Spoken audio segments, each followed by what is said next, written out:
Good afternoon, everyone, and welcome back to the podcast Enterprise Experience, fueled by Gatorade.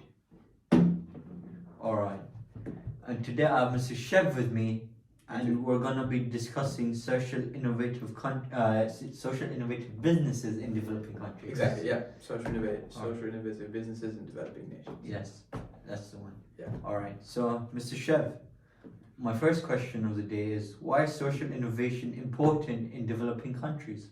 Good question. I would say there are two reasons why there is a space for social innovation in developing countries. I think firstly, it addresses unique and specific challenges developing nations face. Increased poverty, limited access to basic healthcare and services such as that, and inadequate infrastructure. I think social innovation has the potential to provide solution to these problems. Additionally, I believe social innovation creates rapid economic growth because they create new markets in developing nations, which in turn creates new jobs, and new jobs means more people in the workforce, which increases the country's overall economic output, if you think about it. So what you're saying is, it doesn't only just help the business itself, it also helps the developing country. Absolutely. So it's a mutually beneficial relationship if you think about it. The country develops and grows their GDP, the company or the business increases their overall revenue generation, if you think about it. Alright, so we discussed the positive, now on to the barriers. So what barriers are there for social innovation in developing countries? I think the key barrier at the moment is the lack of infrastructure in these countries. Limited internet access, limited technology, all these hinder the overall potential to grow innovation, and dramatically, I would say.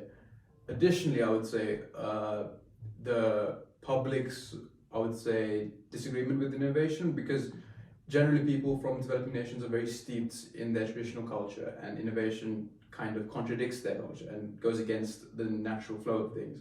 So people do tend to repress and try to avoid innovation, if you think about it, because people in general tend to be stuck in their ways. Alright, Yeah. that's good. And then, alright, on my last question for the day, Yeah. can you give me some examples of social innovative companies in developing? Absolutely. So off the top of my head, there's a company in Sri Lanka called Hemas. Hemas is a pharmaceutical company, but at the moment they are developing a sustainable plastic. So Hemas sees that the substitute for plastic isn't adequate enough. Plastic straws, you've experienced it gets quite soggy. Yeah.